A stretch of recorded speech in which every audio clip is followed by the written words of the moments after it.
In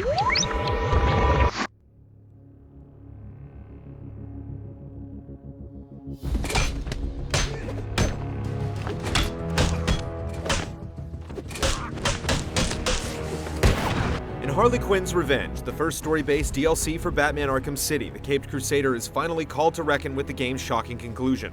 If you don't already know what we're talking about, we're not going to tell you, but suffice to say that the Siren in Motley has a pretty substantial bone to pick with bats. However rife with potential its setup, though, Harley Quinn's Revenge ends up feeling like a perfunctory rundown of the building blocks that define Arkham City without harnessing any of its expansive spirit. Does it hurt? Too bad.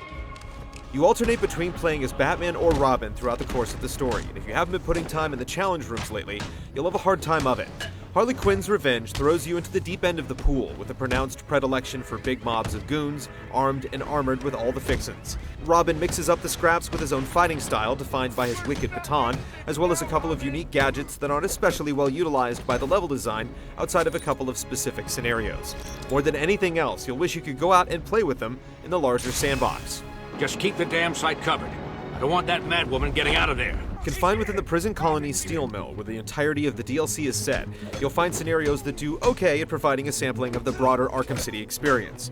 You'll creep in confined spaces, strategically taking out bad guys, follow breadcrumb trails to objective markers, race against the clock to avert calamity, and perform gargoyle ballet whilst individually picking off armed goons.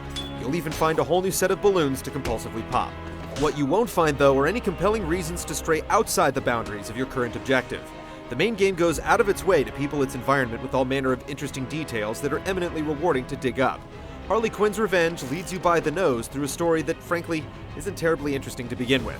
Tell me how to get through that door. As just another chapter in Arkham City, as is the case if you buy the Game of the Year edition, its single-mindedness isn't such a big deal. But as a $10 downloadable chapter, it's coming up short. In any case, if you're an Arkham City maniac, you've probably already bought Harley Quinn's Revenge. If you're on the fence, though, you can bear to wait for a price drop, or until it's packaged along with something more substantial. We don't need to do this, but that won't stop us.